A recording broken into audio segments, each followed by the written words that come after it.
Smithsonian Institution is the world's largest educational complex comprised of museums, educational resources, and research services. Founded in 1846, the Smithsonian preserves our heritage and history while sharing its knowledge with the world. Each year, millions of Americans visit the Smithsonian museums, enjoying each of the spaces and educational opportunities the Smithsonian provides. With 21 museums and roughly 137 million objects in its collection, visitors have an abundance of history and heritage to explore. The Smithsonian receives $1.14 billion from the federal government in the last fiscal year, 2/3 of its total budget, and employs over 4,000 full-time employees.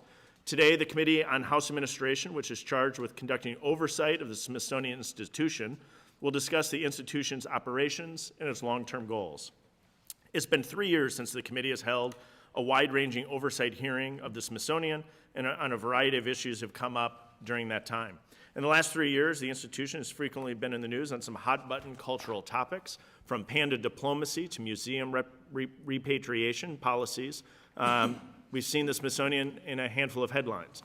The committee will explore how the Smithsonian's materials reflect America's diversity of opinions. As a taxpayer-funded institution, the Smithsonian must ensure its work is not politically partisan or biased. Our job today is to ensure the Smithsonian is acting as a responsible steward of taxpayer dollars. The committee will also explore 2 new museums Congress has authorized and the institution's vision for these facilities. In 2020, Congress authorized the creation of the National Museum of the American Latino and the Smithsonian American Women's History Museum.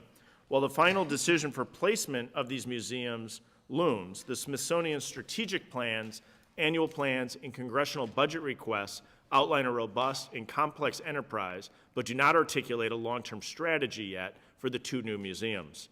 Without a clear long-term strategy, the museums may find it hard to balance long-term visions with the more mundane daily operations which are so critical for success.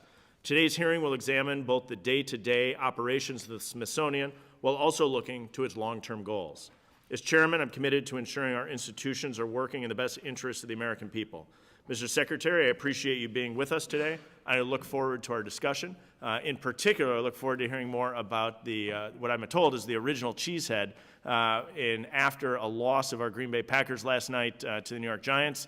It's a little tough to look at the cheesehead this morning, but appreciate you being here. Look forward to our conversation. And I'll now recognize the ranking member to provide an opening statement.